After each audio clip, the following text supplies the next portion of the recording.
Guys আসসালামু আলাইকুম, আশা করি সবাই ভালো আছেন। আজকে সকালে ঘুম থেকে উঠে দেখি আমার খরগোশে দুটা বাচ্চা হয়েছে। এই যে দেখতে পারতেছেন, মাশাল্লাহ বাচ্চা দুটা অনেক কিউট আর অনেক মোটা তাজা হয়েছে। আসলে খরগোশের বাচ্চা এর থেকে আরেকটু ছোট হয়। আমার খরগোশের বাচ্চাগুলো একটু মোটা হয়েছে, মাশাল্লাহ। সবাই মাশাল্লাহ বলবেন।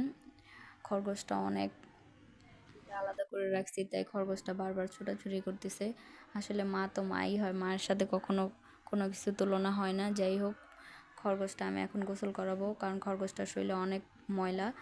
প্রথমে আমি ছাদে নিয়ে এসেছি, তারপরে খরগোশটারে ভালোভাবে শ্যাম্পু দিয়ে ওয়াশ করব। দেখতে পারতেছেন খরগোশটা অনেক ছোটাছুটি করতেছে, ভয় পেতেছে। আসলে ওর বাচ্চাগুলো আলাদা করে রাখছি তো, তাই আর কি। যাই হোক, খরগোশটাকে আমি ভালোভাবে শ্যাম্পু দিয়ে ওয়াশ করে নিতেছি। ওর শরীরে অনেক ময়লা, পায়ে অনেক ময়লা লেগে আছে,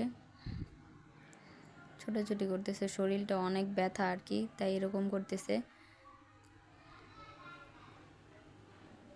ভালোভাবে ভালোভাবে কষলে দিতেছে।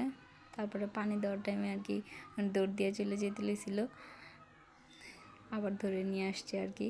এই যে ভালোভাবে গোসল করে দিতেছে। গোসল করানো শেষ পর্যায়ে গোসল করানো শেষ হয়ে গেলে তারপর আমি এটা ভালোভাবে হেয়ার ড্রায়ার দিয়ে শুকিয়ে নিব। আসলে হেয়ার ড্রায়ার দিয়ে শুকানোর টাইমে আমি ভিডিও করতে ভুলে গেছি। যাই হোক, হেয়ার ড্রায়ারটা ভালোভাবে পশমগুলো শুকিয়ে নিছি, যাতে ওর ঠান্ডা না লাগে।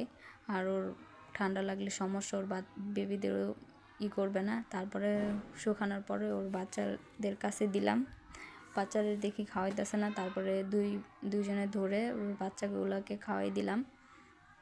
এভাবে প্রায় 1-1.5 সপ্তাহ পর্যন্ত বাচ্চাগুলা পালতে হবে, কারণ প্রথম বাচ্চাগুলোকে ভালোভাবে খাওয়াই দিতেছি, ধরে রাখছি সবাই মিলে, যাতে না ছুটে যায় আর কি। বাচ্চাগুলো এখনও চোখ ফুটে নাই, তাই ভালোভাবেই করতে পারতেছে না, একটু পরপরই দৌড় দিতেছে। আর বাচ্চাগুলো